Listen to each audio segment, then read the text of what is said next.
मैं हूं अभिषेक और आप देख रहे हो रेसलिंग फैंस नेटवर्क। एंड आज की इस वीडियो में हमारे पास बहुत सारी न्यूज़ हैं डिस्कस करने के लिए, so many stories to talk about. तो अगर अभी तक आपने इस चैनल को सब्सक्राइब नहीं करा है, please make sure to subscribe. और इसी के साथ विदाउट वेस्टिंग एनी टाइम शुरू करते हैं अपनी पहली स्टोरी से, पहली न्यूज़ से।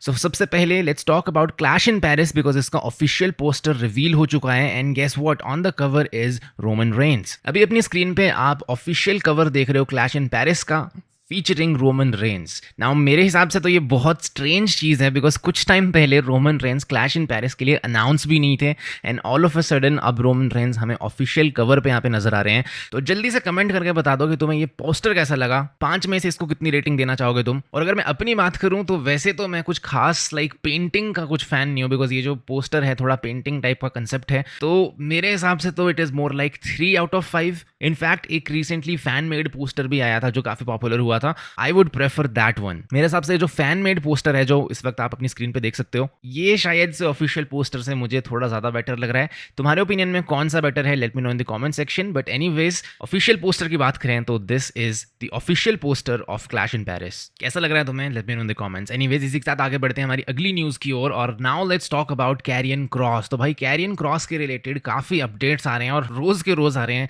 हर दिन बैक एंड फोर्थ चल रहा है, हर दिन फॉलोअप्स के फॉलोअप्स आ रहे हैं। और यहाँ पे भी एक बहुत मेजर अनफॉर्चुनेट और सैड फॉलोअप हमें देखने को मिला है, बिकॉज कैरियन क्रॉस और स्कारलेट दोनों ने अनाउंस कर दिया है कि they have officially left WWE। दोनों ने ट्विटर पे अनाउंस कर दिया है कि उन्होंने WWE को छोड़ दिया है। अपने बुकिंग मेल्स भी इवन ट्वीट पर डाल दिए हैं, ताकि अगर किसी प्रमोशन को, किसी कंपनी को उन्हें रीच आउट करना हो तो वो रीच आउट करके उनको काम कुछ दे सकते हैं। और यहाँ पे एक और चीज़ मैं मेंशन करना चाहूँगा, जो 90 डेज क्लॉज होते हैं, जैसे यूजुअली 90 दिनों तक तुम किसी और प्रमोशन में कहीं और compete नहीं कर सकते, वो कैरियन क्रॉस और स्कारलेट पे अप्लाई नहीं होंगे, बिकॉज इनका जो कॉन्ट्रैक्ट है वो एक्सपायर हुआ है, रेदर देन उनको कॉन्ट्रैक्ट से रिलीज किया गया हो। अब इन ट्वीट्स के बाद कैरियन क्रॉस और स्कारलेट ने जो ट्वीट किया है, इनके बाद काफी ज्यादा लोगों ने इस पर रिएक्ट भी किया है। और इस चीज की आउटपुट क्या है, इस चीज की आउटपुट ये है कि #WeWantCross नंबर 1 पे ट्रेंड कर रहा है ऑन एक्स। अब इनका कंपनी से निकलना रियल है या फेक, अब इस चीज पे यहाँ पे कमेंट करना थोड़ा मुश्किल हो चुका है, बिकॉज अब जैसे जैसे दिन बीत रहे हैं धीरे धीरे, now this is sounding real. तो क्या रियल में ही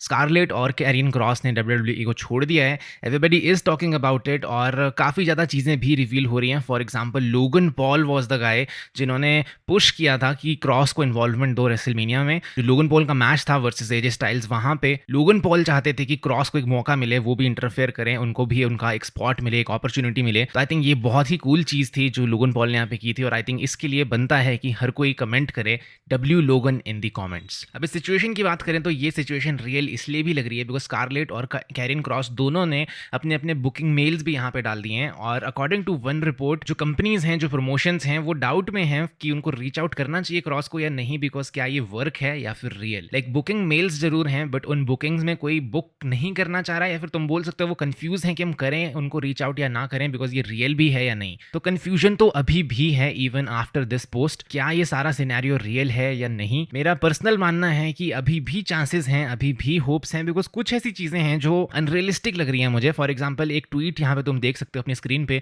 यहाँ पे बात की गई है कि जो कैरियन क्रॉस का थीम सॉन्ग है उसे भी स्पॉटिफाई से हटा दिया गया है। अब ये चीज स्ट्रेंज इसलिए, एक तो ये चीज बहुत ही फास्ट हो रही है, यूजुअली इतनी जल्दी ये सारी चीजें नहीं हो जाती कि तुम वेबसाइट में एलुमनाई सेक्शन में डाल रहे हो, इमीडिएटली तुम थीम सॉन्ग को स्पॉटिफाई से हटा रहे हो। एंड स्पेशली अगर बात की जाए तो भाई क्रिश्चियन, जो कि WWE बहुत ही पहले छोड़ चुके हैं, उनका भी गाना स्पॉटिफाई पे अवेलेबल है। तो ये चीज तो वैसे भी सेंस नहीं बनती है। तो मुझे कहीं ना कहीं लग रहा है all of this is intentional, ताकि अलग अलग हेडलाइंस बन सकें, ताकि वी वांट क्रॉस ट्रेंड कर सके ट्विटर पे, ताकि जो स्टॉक है कैरियन क्रॉस का वो बढ़ सके, ताकि WWE कैरियन क्रॉस को एक बड़ा सुपरस्टार बना सके। और इसमें उनका ही फायदा है, बिकॉज आगे चल के क्रॉस अगर बड़ा सुपरस्टार बनेंगे तो वो कंपनी के लिए ज्यादा पैसा भी बनाएंगे। तो मैं ये बोलना चाहूंगा अभी भी होप है, बट ज्यादातर तो मैं यही बोलूंगा कि this is sounding real. Comments में बताओ तुम्हारा क्या मानना है, क्या ये सारी सिचुएशन रियल है? Is this a work? मेरे हिसाब से अब 80-20% का चांस रह गया है। 80% आई think this is real, but still कुछ होप है, 20% चांसेस हैं कि ये एक वर्क भी हो सकता है। इसी के साथ बढ़ते हैं अपनी अगली स्टोरी की ओर। और इलिया ड्रैगनॉफ इज एक्सपेक्टेड टू रिटर्न। ये रिसेंटली आई थिंक बूजर ने सबसे पहले रिवील किया था और everybody is now talking about it. अब ये काइंड ऑफ कंफर्म हो चुका है। अब इन रिपोर्ट्स के अकॉर्डिंग इलिया ड्रैगनॉफ, जो कि पहले इंजर्ड थे, अब वो इंजरी से क्लियर तो हो चुके हैं, बस अब WWE एक राइट मोमेंट, एक राइट अपॉर्चुनिटी का वेट कर रहे हैं to introduce him back into the roster. और इसी के फॉलोअप में here comes the big news. According to some reports AJ Styles versus Ilya Dragunov की जो फ्यूड है ये डिस्कशन में है इंटरनली, एंड चांसेस हैं हमें ये feud AJ Styles versus Ilya Dragunov काफ़ी जल्दी देखने को मिल सकती है। वनाई से जल्दी मुझे लगता है कि हो सकता है क्लैश इन पेरिस में भी देखने को मिल जाए, बिकॉज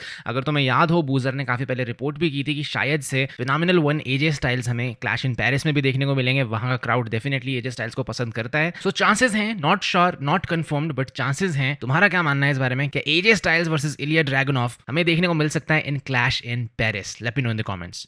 अब अगर बात की जाए इस इंटायर रिपोर्ट की, तो भाई इस रिपोर्ट के हिसाब से तो ऐसा लग रहा है कि इलिया ड्रैगुनोव जब भी रिटर्न करेंगे उनको एक मेजर पुश यहाँ पे मिल सकता है, बिकॉज अगर तुम सीधे सीधे उनको एजे स्टाइल से राइवलरी कराने के लिए तुम डिस्कस कर रहे हो, then I think it means कि बैक स्टेज लोग चाहते हैं कि इलिया ड्रैगुनोव एक इंपॉर्टेंट प्रोमिनेंट रोल प्ले करें when he returns to the company, because AJ Styles एक बहुत बड़ा नाम है। आई नो उन्होंने रिसेंटली कोई बड़ी चैंपियनशिप ना जीती हो, बट स्टिल एजे स्टाइल्स एक लेजेंड है, एक बहुत मेजर नेम है। और अगर तुम्हारी रिटर्न में पहला ही जो फ्यूड की जो बात की जा रही है वो अगर की जा रही है अगेंस्ट एजे स्टाइल्स, देन मुझे लगता है ये शायद से एक इंडिकेशन है कि इलिया ड्रैगुनोव को एक ठीक ठाक पुश यहाँ पे मिलने वाला है। और इसी के साथ बढ़ते हैं हमारी आखिरी बट स्टिल मेजर न्यूज़ के साथ। तो according to Boozer, multiple discussions on turning a major talent heel. तो यहाँ पे अपेरेंटली एक हील टर्न हो सकती है, और वो भी एक मेजर टैलेंट की। तो अब तुम्हें पता ही है मैं क्या करने वाला हूँ, मैं तुमसे पूछने वाला हूँ तुम्हारे ओपिनियन में ये मेजर टैलेंट कौन सा हो सकता है जिसको WWE प्लान कर रही है, जिसके बारे में डिस्कशन कर रही है to turn that major WWE superstar heel. तो तुम्हें अपना ओपिनियन यहाँ पे कमेंट में जरूर देना है कि तुम्हारे हिसाब से ऐसा कौन सा मेजर टैलेंट है जो हील होने वाला है अकॉर्डिंग टू दिस रिपोर्ट। और अगर मेरी बात करें तो भाई मेरे ओपिनियन में ऐसे काफ़ी ज़्यादा सुपरस्टार्स हैं जिनको अगर एक हील टर्न मिल जाए तो उनका करियर थोड़ा सा फिर से एक इंटरेस्टिंग साइड ले सकता है। जैसे कि सबसे पहले मैं यहाँ पे बात करना चाहूँगा रैंडी ऑर्टन की। अब आई थिंक देखो, रैंडी ऑर्टन ने एज फेस वो जितना कर सकते थे आई थिंक उन्होंने कर लिया है। अब लिटरली जेली रोल के साथ उन्होंने टैग टीम मैच भी कर लिया है। I think this just tells you कि at this point Randy Orton जितना कुछ भी कर सकते थे एज ए बेबी फेस अब वो कर चुके हैं, और आई थिंक अब उनके करियर को एक बार फिर से एक हील टर्न की सख्त ज़रूरत है। और आई थिंक ऐसा हो भी सकता है स्पेशली बिकॉज अब जॉन सीना, जो कि फिलहाल के लिए रैंडी ऑर्टन के सबसे बड़े आर्क नेमेसिस थे, उनके साथ यहाँ पे कोडी रोड्स ने टीम अप कर लिया है। तो I think I am sure कि रैंडी ऑर्टन को ये चीज़ यहाँ पे पसंद नहीं आएगी। वैसे भी काफी टाइम से रूमर्ड है कि इवेंचुअली हमें Cody Rhodes versus Randy Orton का भी मैच यहाँ पे देखने को मिल सकता है। तो अगर रैंडी ऑर्टन यहाँ पे हील बन जाए तो वो पॉसिबिलिटी डेफिनेटली थोड़ी पास जरूर आ जाएगी। इसके अलावा अगर बात की जाए, काफी ज्यादा लोग in the discussion in the comments यहाँ पे बात कर रहे हैं कि भाई जे ऊसो शायद से हील बन जाएंगे, कुछ लोग बोल रहे हैं सैमी ज़ेन शायद से हील बन जाएंगे, कुछ लोग बोल रहे हैं सीएम पंक हील बन जाएंगे। तुम्हारा क्या ओपिनियन है? You guys can let me know in the comment section. And what if Cody Rhodes ही हील बन जाए? आई नो फिलहाल के लिए काफी अनलाइकली है, but eventually it is possible, और जब भी होगा I am sure it will be very interesting. Thank you so much for watching this video. I hope तुम्हें वीडियो अच्छी लगी। अगर तुम्हें वीडियो पसंद आई please make sure to leave a like. इस चैनल को यहाँ पे सब्सक्राइब कर देना, बिकॉज इस चैनल पे तुम्हें मिलते हैं रेसलिंग अपडेट सबसे फास्ट। मैं आपसे मिलता हूँ in the next video. Till then take care and bye.